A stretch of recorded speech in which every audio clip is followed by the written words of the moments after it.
Nice to see you, Steve. So we've got a lot to cover today. Leadership, innovation, purpose. There's a whole ton to cover. Maybe we just start on a more personal note. You've got a fascinating background there. Where are you calling in from? And that's my first question. And although you were introduced by Sarah, you've got an absolutely fascinating role. And as a sports fan, I'm very jealous of some aspects of it. So talk us a little bit about your role and where you're calling from. Yep, well, you got a good eye for observation. I think you see my cup of tea here. I'm calling from Sun Valley in Idaho. I've been, my family and I have been up here since early August. Typically, we're based in San Francisco, but we decided to get out of San Francisco and have a bit of a change of scene. So we've been up here since August. My wife and daughter and my cat, who may well make an appearance during this conversation. In terms of my role, yeah, it is a really fascinating role actually. So I'm working in global marketing visa. I lead our efforts on travel, which has been a particularly interesting year for obvious reasons, as well as e-commerce and for similar reasons. It's been a super interesting year from an e-commerce perspective, as well as core products and some innovations, including something called Visa Installment Solutions, which we're really excited about, a set of APIs that allows merchants and banks to allow cardholders to pay for items on sort of predetermined basis over time. So doing that across 200 countries across the world, it's really interesting role. No small feat. And on that 200 countries, I mean, tell us a little bit about some of the challenges that you've faced, during the pandemic since February, March in managing a global brand. And in fact, before that, frankly, but talk to us a little bit about those challenges. I can imagine many. Yeah, no, there are. And look, I think Visa is one of the most global brands in the world. Kantar had us identified as the 5th most valuable brand in the world in Brand Z study that came out in July of this year. And so we're operating in over 200 countries around the world. There are over 3.5 billion Visa cards in issuance, working accepted in more than 45 million merchant locations around the world, 2.5 million ATMs. So the scale is vast, and that's a big advantage. That's a big benefit to the business, but it also is a challenge when it comes to from a marketing perspective. So on the one hand, it's a big advantage. On the other hand, our ability to develop really compelling platforms globally across that scale is a challenge. I guess at the heart of great marketing lies great insights, and great insights that resonate with people, whether they're consumers or whether they are consumers that are purchasing, whether they're consumers that are a B2B audience, whether they're government, whether they're clients that work in merchants or banks or acquirers. The ability for us to identify insights that are compelling, that travel, and that we can create into something that is a global platform is always a big challenge. So those are kind of challenges that exist ordinarily, and in the world of COVID, it's certainly been magnified. Yeah. So we have just the economic climate, we have the social climate, both in terms of just people's well-being.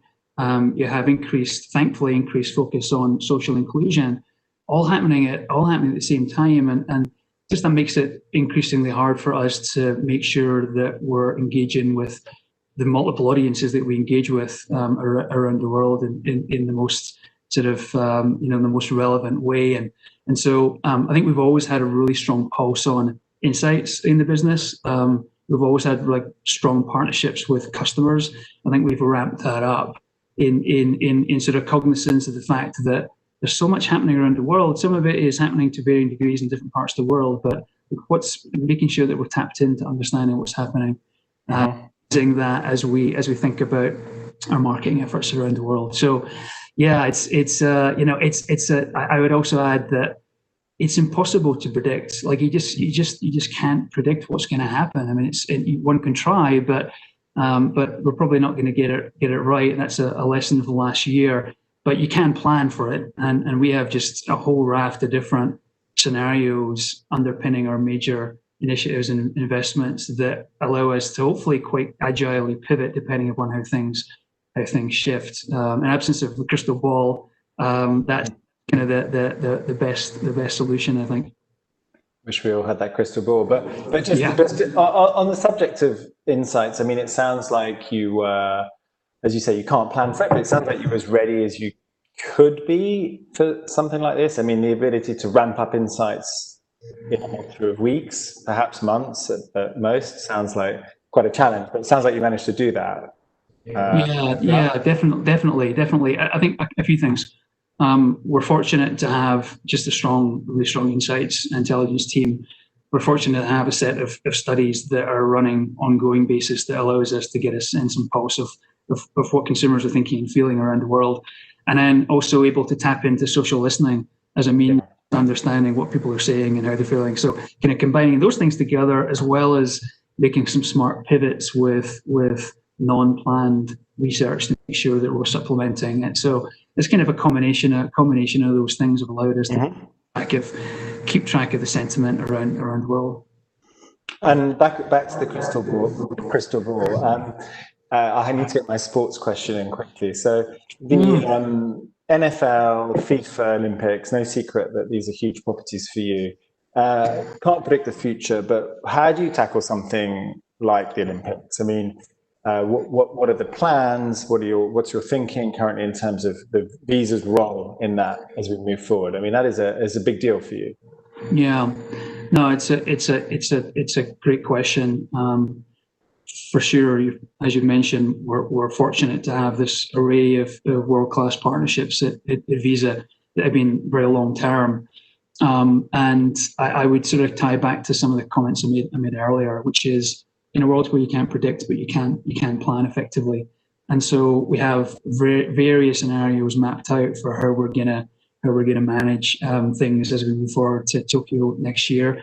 Like the Olympics is always this moment in time opportunity. I think about the Olympics before I was working at Visa, and then sort of since I joined Visa more than a decade ago, and everything that I've found out and discovered in research, just really relate to as a consumer of the Olympics. This moment in time every 4 years, every 2 and 4 years, where the world comes together to kind of celebrate sporting prowess, and it really is just like this moment of togetherness that has patriotism, but there's also it's a moment in time where the world comes together, and I think it's so important, and I think it's so important now more than ever. And when COVID is behind us, there's going to be this monumental feeling of positivity and optimism.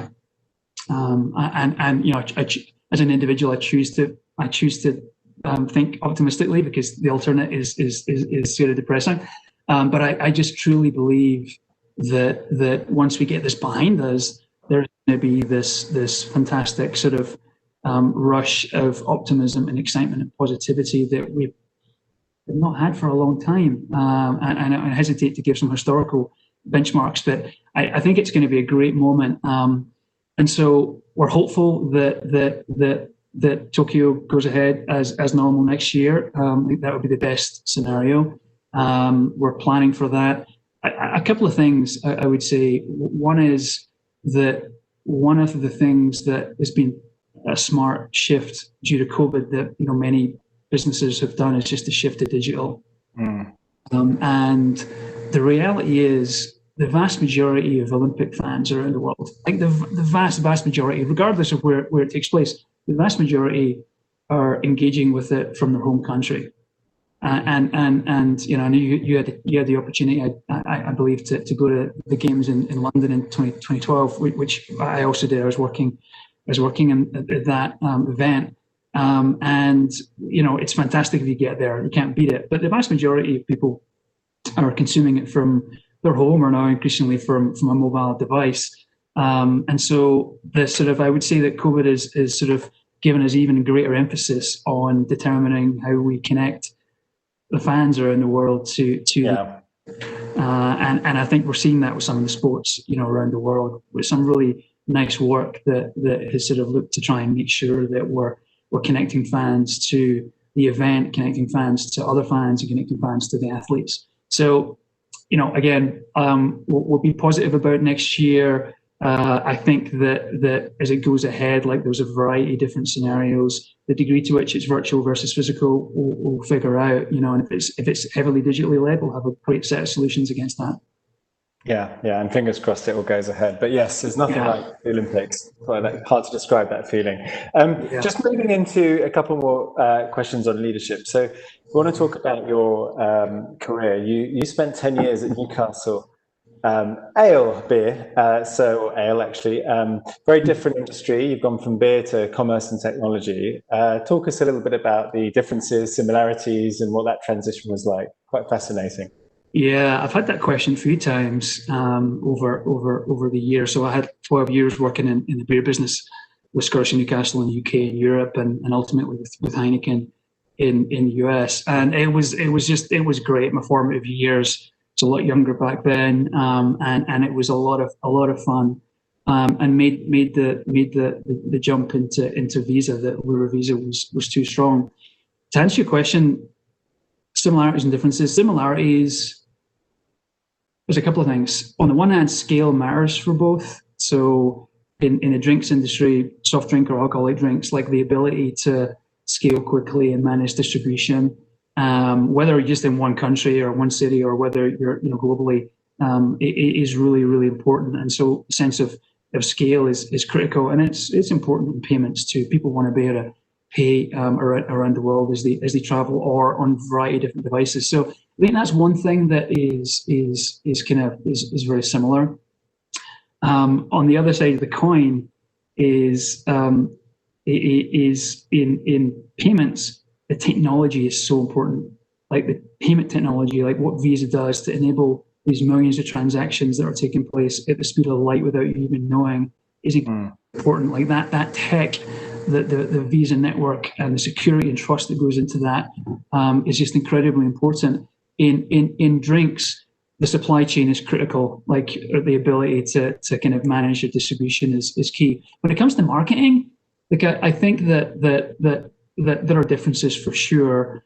In the drinks industry, you have the on and the off trade, the on trade restaurants and bars, which is kind of specific. Clearly, payments plays within that, but it's a very important territory for the drinks business and where a lot of brands are historically built. So that's a kind of bit of a peculiarity there.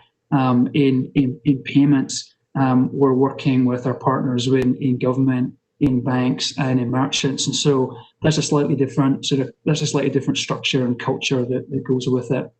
I think some of the core fundamentals of what it takes to be a successful marketer in both are very similar. In fact, in many of the team at Visa, including many of my team, come from a consumer goods and FMCG background, and that gives them the ability to kind of cross the array of different disciplines and skills that are necessary. So they understand the business, they can think and talk commercially with the business partners they're dealing with, so that they have credibility and can influence that.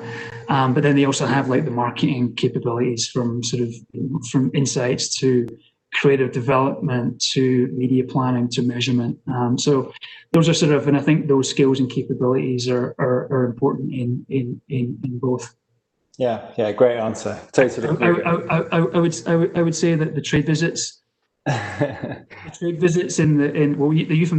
euphemism of trade visits, which is getting close to going out in bars and restaurants and stuff, was a lot of fun. But maybe it's healthier that I'm not. You're feeling healthy these days, are you? Yeah, I think so. Yeah, it's fun though. Understandable. Much constraint needed in the previous game. Okay, so I want to move into just a little bit about you and leadership in the last 6 months. I mean, I've certainly learned a lot about myself as a leader. What I need to work on, what I've focused on. What about you? What have you learned in terms of leadership over the last few months? And then my second part of the question is, what's still a bit cliche, but what still keeps you up at night? Yeah. Well, the first one, I've learned that it's way too easy for me just to get too consumed and spend too much time in front of the screen. That's one thing. I found it because I've been working remotely, whether in San Francisco or in Idaho. One can spend too much time just sitting in front of the screen and meeting after meeting, and quickly kind of drain your energy. And so I knew that before, but I kind of got into a trap of that happening too much. And so I've got into a better habit of protecting my time. And Fernando mentioned this a little bit this morning around just, you can work all day and all night, still going to be there. And with myself and my team, trying to make sure that we have discipline to, number one, figure out when's the best time in your day to work. And it's clearly, you can't dictate your schedule. Like, we have to be on calls and various times. So but you can't dictate it, but you can influence it. And so trying to advocate for my team to kind of understand when are they most efficient and effective, and try and build it into their schedules, and try and hold to that. Try and hold to it where you can. Yeah. I think that's one thing, and I kind of connected to that is just the ability to have to switch off, like the ability to switch off and say, okay, I have some time that's protected for work, and I also have time that is time for myself, and just that managing my energy and managing my engagement has helped me feel better, and I think it's helped me kind of maintain an even keel emotionally when I'm sort of working with a team and others. So that's probably one thing. The other thing is, and it kind of runs a little bit contrary to it to some extent, is just I need connection, and the screen is good. The screen helps. You don't always need to have a fixed agenda when speaking to people, and sometimes just picking up a conversation with someone. You spend ages trying to find time in calendars, right? And people spend a lot of time trying to find time, and there's an industry, people trying to find time. Sometimes just picking up the phone and having a conversation can be really quite liberating. So taking time to kind of re-energize myself, but also to connect with others at work and outside. I think the third thing is just making sure that I really adopt a servant leadership style. And it's probably one of the biggest shifts I've seen in my 20 years or 25 years in business, is the shift from sort of top down to bottom up. And we're in a situation where everyone is dealing with challenges. Everyone's dealing with different working situations, whether you're living on your own, or you're living with flatmates, and whether you're isolated, where you have kids at home, whether you're homeschooling. Like, everyone has their own challenges. And you have to number one, understand that you have to trust your team to do the work, and be flexible. And I'm really increasingly, and this is something at Visa, we have a really strong set of leadership principles. Our CEO Al is really good at this, as is our CMO. Is every meeting you have with them, they will ask you, "What can I do for you?" And I've been trying to really embrace that as a means of just reinforcing that the work that my team is doing is against the set of goals that we have determined and the business has determined is important. To try and facilitate that with them, and so I think that's something that I've been doing for the last couple of years, but with COVID has sort of really forced me to think about that even more closely. So that's probably the third thing that I would highlight. Got it. What is keeping you up? What's worrying you? Oh, I forgot about that one. That's okay. Yeah. I won't let you off. Yeah. I typically sleep very well, to be honest. But since February or March, there have been some random periods of just waking up super, just not being able to get back to sleep, and so that's been interesting. Like, I think on the professional front, we're fortunate to be such a strong business at Visa, but you can't help but wonder how long this is going to last, and the implication of it, economically or societally. So I think that's just one thing. I think just the reality of COVID and the vulnerability that humans have is just reinforced to me. Number one, that as a fact, and number two, just other broader issues like the environment. And I have a kind of daughter, and sometimes I worry a little bit about the future from that context, given our vulnerability in climate change and everything else. So it's probably that more than work. Yeah, well, we share the same worries. I can ask a question with a question and ask you the same question? Yeah, I mean, in terms of leadership, I think that empathy has been promoted even higher up. It's a word that I used a lot. It's a word that I think about a lot, but I think it's something that's absolutely critical at the moment. So certainly from my perspective, our team meetings happen more regularly. We ask each other how we are. We don't need a strong agenda, actually. And I think that that's been a huge thing. I found it quite challenging to delineate work and home, and probably everyone. And that's been difficult to do, but being quite strict. In terms of what keeps me up at night, similar things. I've got kids, they're having to operate differently. It's a little bit better now here. I'm in London at the moment. But it's difficult when you're moving into secondary school, so on and so forth, climate and so on. So very similar issues, to be honest. What keeps me up is probably issues that are not related to me, just people around me. So I think we're all thinking the same thing. Yeah. In terms of I want to pick up on the economic question or the economy question and segue a bit into COVID. I mean, clearly COVID has accelerated. There's a lot of talk about cashless society before. That's been accelerated through COVID, right through to contactless society. What's your perspective on that? Talk to us a little bit. Talk to us a little bit about your perspective on that, particularly around the contactless point and where Visa is in that respect. I think that's very interesting. Yeah, it is. It's super interesting. So we're in a classic age of disruption, right? I mean, this is an era of disruption, and disruption creates these forces that accelerate, and for sure that's affected payments.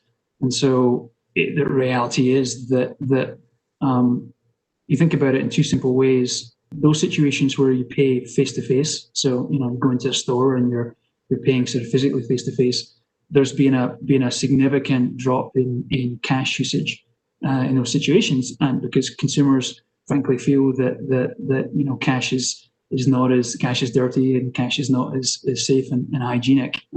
These notes that have been passed around and have germs. And so that's led to increased usage of contactless payments, which was growing, had grown significantly in markets, and you'll know in the UK where contactless is just so pervasive, has been over the last 2 or 3 years. That's happening, has accelerated a lot in many of the markets, including the US. And so that sort of digitization of payments is happening, and I think that it'll be interesting when we do get back to commuting again. I think we'll see that behavior, people getting used to tapping and going. I think we'll see that carry forward into sort of as people commute back into cities. So that's kind of one side of it. And then there's the non-face-to-face e-commerce digital transaction. Clearly, if you look at payment volume around the world, digital payments have exploded as we're spending so much more time at home, and as of that, we're buying tops and not bottoms, and we're buying food and everything else.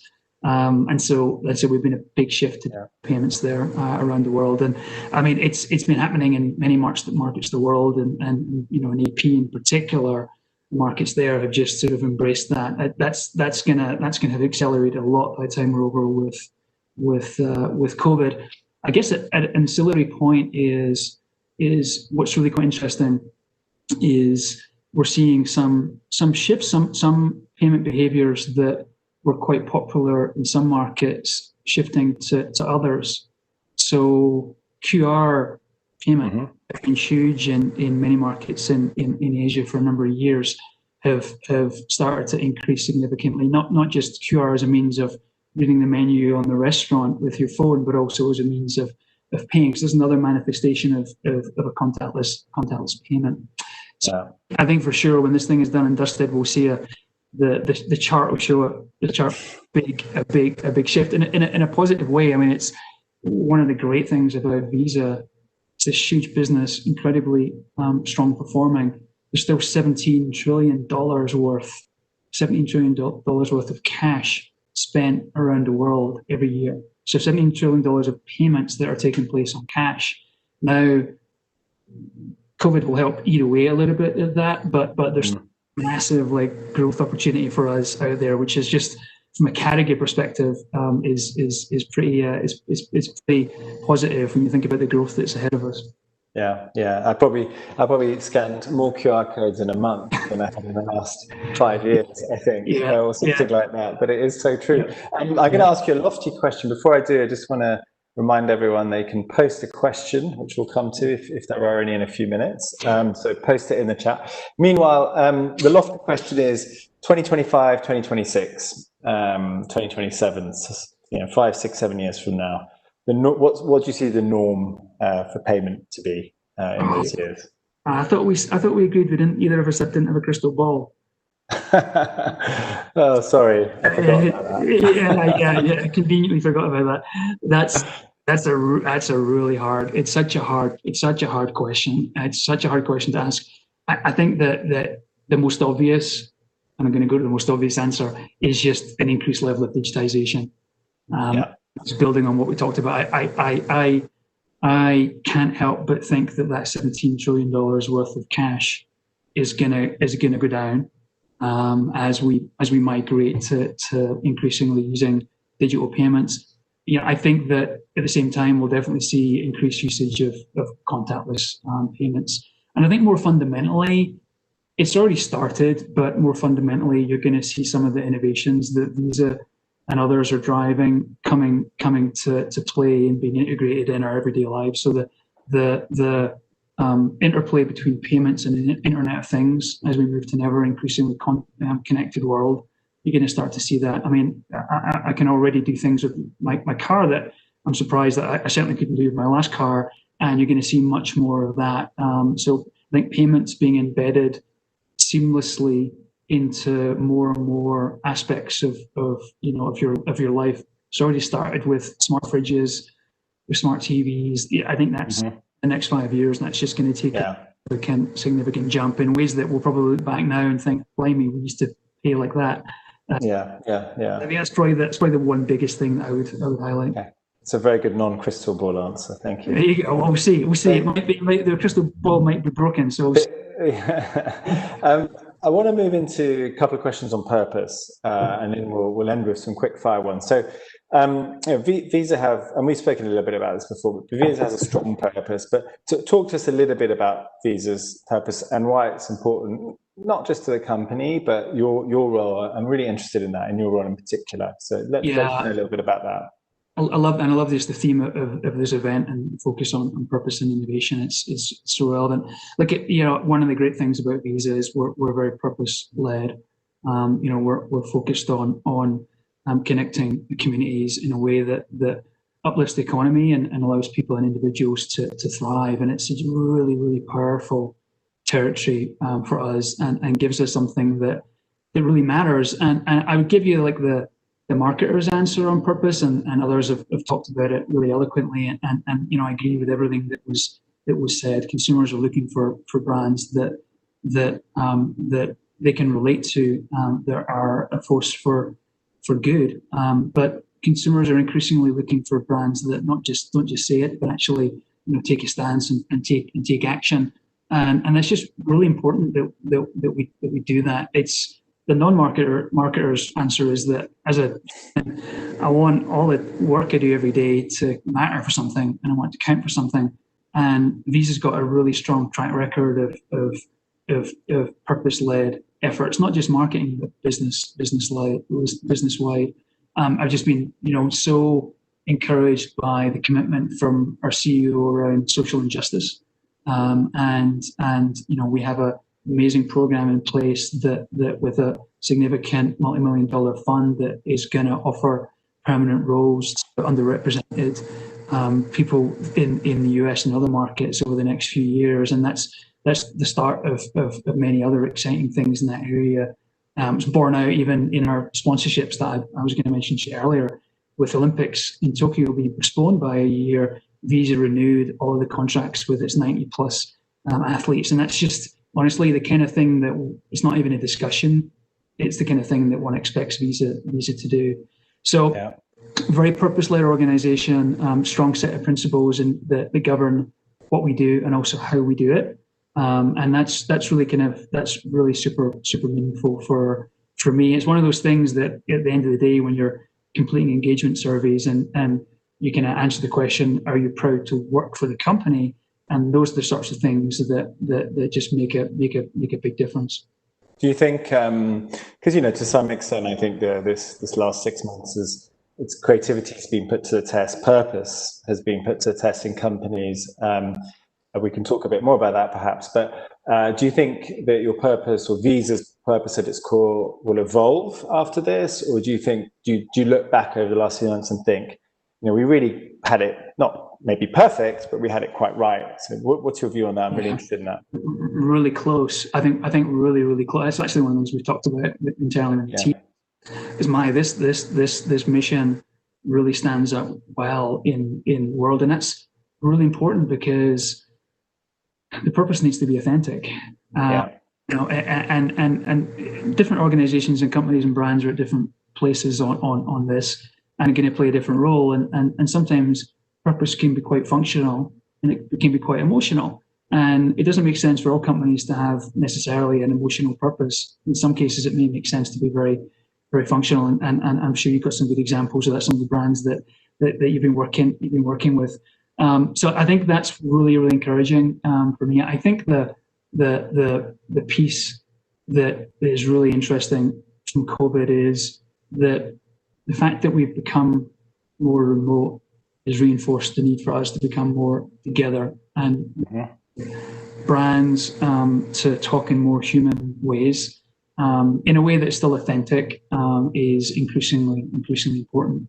So, like, I'm really excited about the year ahead, because I think there are so many, despite the challenges. I think we have this incredibly strong business strategy, incredibly strong marketing strategy and platform that we're going to be able to start to talk about in a way that I think is going to be super engaging and relevant to all the audiences that we speak with. But I also, I know from our conversation before that you had some kind of perspective on this. So I wanted just to make sure a couple of minutes to give any ads from your side of things. Turning the tables. From our perspective, we obviously work with some of the biggest marketers in the world, and it's been fascinating, I think, through COVID to see those that have really promoted or been able to use their purpose in their marketing simply because they had a very strong purpose embedded through the company, through the supply chain, through the people, through the marketing already. And actually, I've had conversations with organizations that have paused and said, is our purpose right? Not just for today, but for a post-pandemic world. And the fact that they've paused and thought about that has meant that they have perhaps paused a little bit on the marketing, not necessarily because of pure dollars, because of actually authenticity and purpose. So I would say it's been a range of conversations. And I think on social injustice, it's been fascinating to see brands that have really got a permission to go to market over the last few months because they've done it before. And they've done it before. I'd call out P&G as an example of a good shining example of that, for instance. So it's been very interesting in that respect. And I think from a WPP perspective, our purpose is to build better futures for our people, clients, and communities. And if I look back at the last 6 months, I would say that we have surfaced that more because we have the permission to do so, because it's a very strong purpose, actually. And it's quite focused on communities. So it's been really interesting in that respect.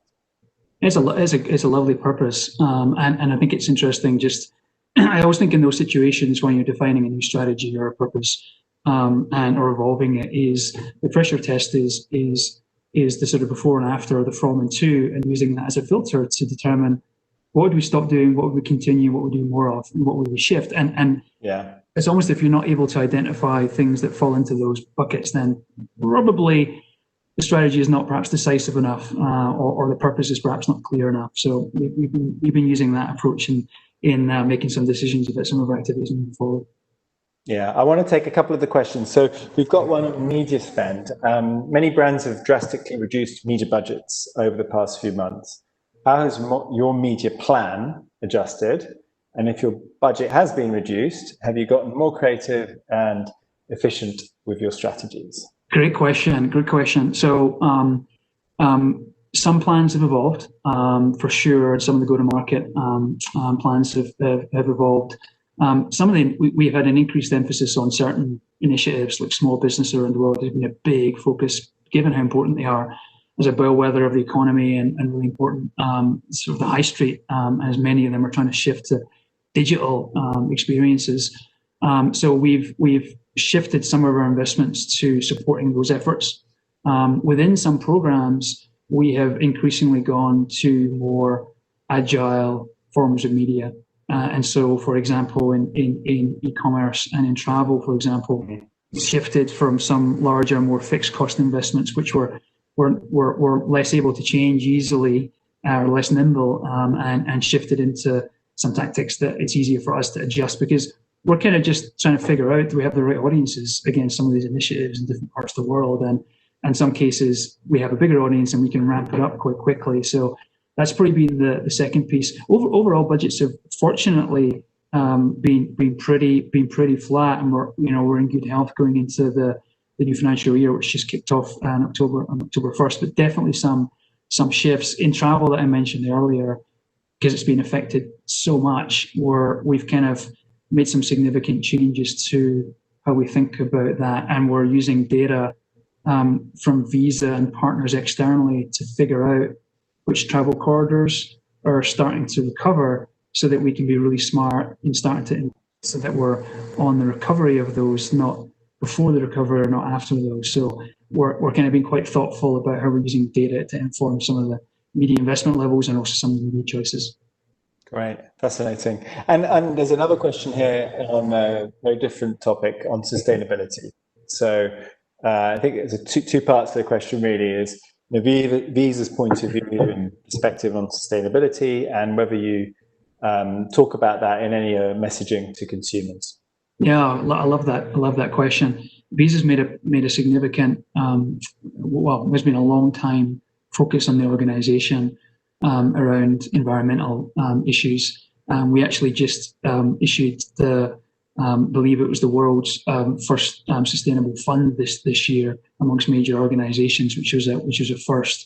There's a big commitment within the organization to environmental issues. We're committed to, pre-COVID, we were committed to be an office environment where we were kind of carbon neutral. And I'm sure that commitment will exist when we get back into the office.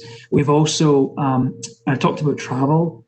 My team has also been working really closely with our government relations team and external bodies on initiatives that look to manage the environmental impact of international travel. And so there's a really, really interesting efforts underway with government and non-government organizations to support that. There are parts of the world that are overpopulated with tourists pre-COVID, and we've been playing a big role to figure out how do we help manage that.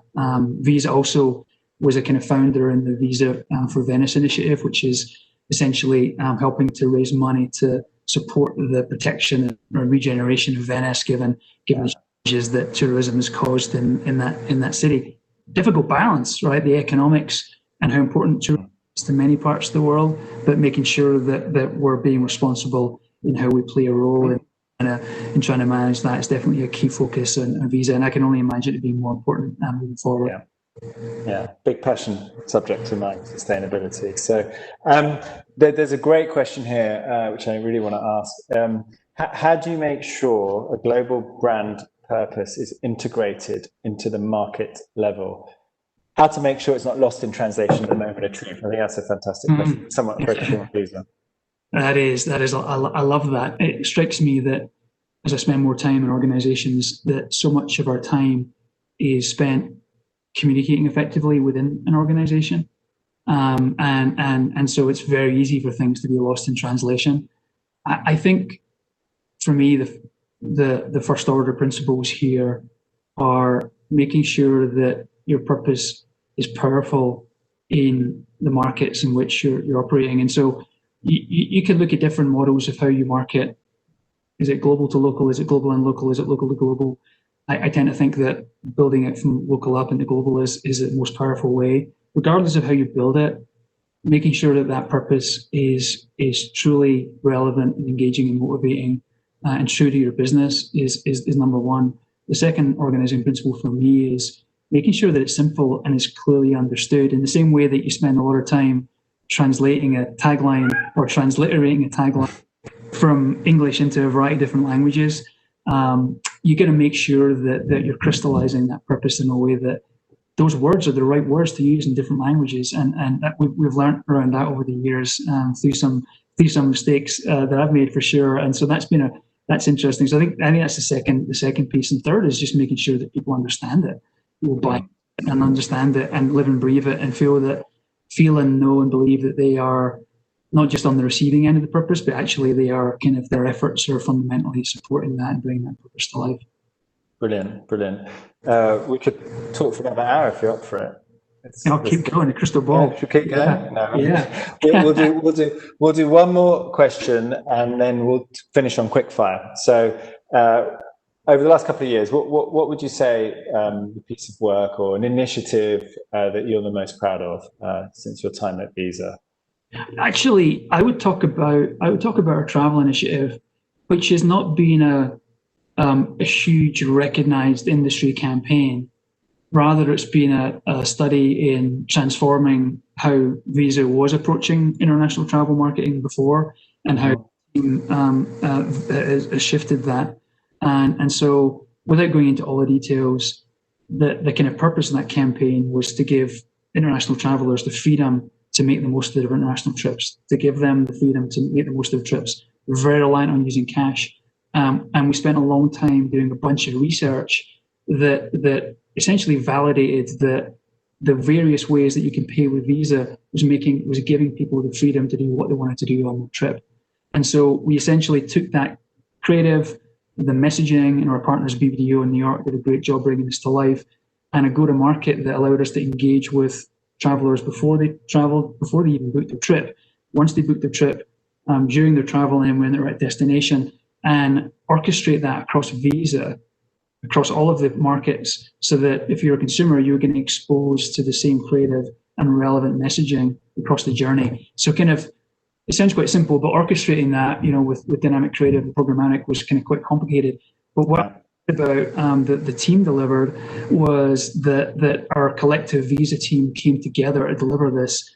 It's been super effective from an ROI perspective, but for me, like most encouragingly, consumers have really responded to view Visa as being even higher levels of preference than before. So that's pre-COVID, that one's the big one for me. And then post-COVID was just how we pivoted to e-commerce. It was important before, we've pivoted to it, and my team and working with our product colleagues have really accelerated our efforts on the Visa Installments initiative I mentioned earlier, which is a product that is made for these times because it gives people the opportunity to pay items that otherwise they couldn't afford right now and pay for them over fixed amounts, in most cases without incurring any interest. And for many people around the world that have unplanned expenditure right now, that's a really powerful product. So I'm really excited about how my team has sort of pivoted to accelerate the development of that product and also with our product counterparts in the organization. Yeah, I think that product and what you did with the athletes too is fantastic. It speaks volumes for Visa. We're out of time, so I'm going to do quick fire questions, a little bit of fun to end with. There's no right or wrong answer, but we'll give it a go. I have to look at my notes for this. So just a few. How many unread emails in your inbox, Steve? Probably got a bunch of my team saying, "What are you talking about?" About like 35. That's not too bad. Okay. It's okay. 100 times less than me. Latest Netflix binge. Criminal UK. Okay, I've yet to get to that. Favorite book of all time, or favorite ever book? Oh, that one's an easy one. Old Man and the Sea. Very good. Beach or mountains? Tough one. It's a tough one, but I'm in the mountains, so I'm going to go mountains. Better fly fishing in the mountains. Okay. When you're in the mountains, champagne or wine? Nah, neither. It's beer all the way. If you push me, I'd have to go wine. But yeah, it's going to be beer. I'll remember that. And then signature dish, finally. Well, that's the biggest joke. That's the biggest joke. My wife was I would say, honestly, I can't even look at the camera. I'm too embarrassed. I would say chili, but calling that a signature dish would be an affront to our signature. So, edible, and hopefully not make you ill. But that's I'm not much of a chef, sadly.